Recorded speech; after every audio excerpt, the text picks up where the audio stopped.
This car is without doubt the rarest, most sophisticated 911 that Porsche has ever built. It's called the GT3 R Hybrid, and as intimated, it uses a combination of conventional flat six power and an electric motor mounted over the front axle to provide, wait for it, 640 bhp. The regular flat six produces 480 bhp, the electric motor adds another 160 bhp. All up, the hybrid system adds 150 kilograms to the regular 911 GT3R's 1200 kilograms. And at this year's Nürburgring 24 hours, that was enough to lead the race for 23¼ hours. Cruelly, the car broke down in the final hour, which meant the fairy story didn't quite happen. A few weeks later though, Porsche allowed us to drive the GTR Hybrid at the Lausitzring Euro Speedway in an exclusive test. This is what happened next.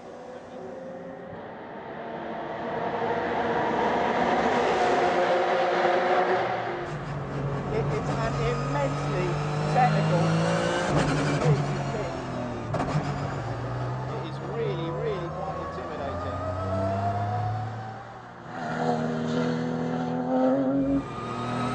There are so many buttons in here. I have not got the slightest idea what they're for. There's only really one that matches. The little paddle on the side of the steering wheel, and that is the paddle that gives you the boost.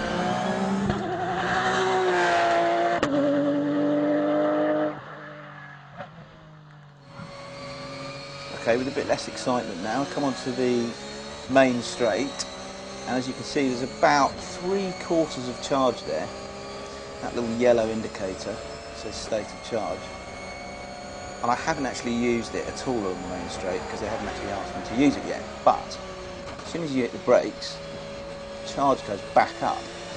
You probably won't be able to see on the camera of the car rocketing forwards under acceleration, but I tell you what, in the driver's seat you feel it. Alright, watch this. State of charge disappears completely.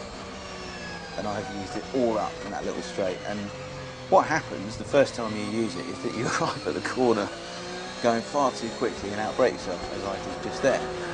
Okay, so we've got a bit of charge there. This is a steady state third gear corner.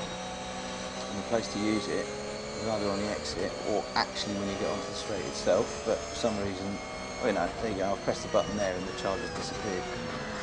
Because when you've got traction issues, this car's got a 12-stage traction control system on it, as well as a million other gadgets. What you don't want to do is use the boost coming out of a corner, because the traction control will trim back the throttle, so therefore you're kind of wasting the boost. So back out onto the main straight here, I've got lots and lots of charge left. Full traction, press the button, fire down the straight. It is a phenomenally good system. It feels like a legal cheat basically. It's fantastic. The GTR Hybrid is truly an incredible piece of kit, and it's the hybrid system that really sets it apart. It works by generating power primarily via the car's brakes. It then stores this power in a whopping great flywheel that sits about 6 inches away from your backside, sounds like a gigantic hoover and rotates at up to 40,000 RPM. It then delivers this power back to the front axle via two smaller 60 kilowatt motors. And the most amazing thing of all is how fast it regenerates its power. All up, it takes one big stop from high speed to generate full power, and on the track, that is just awesome. The man who's in charge of racing this project for Porsche at the moment says he regards it a bit like the mobile phone from 20 years ago. Some people thought they would never catch on, while hybrids, for road use as well as endurance racing, aren't the future, they are the present.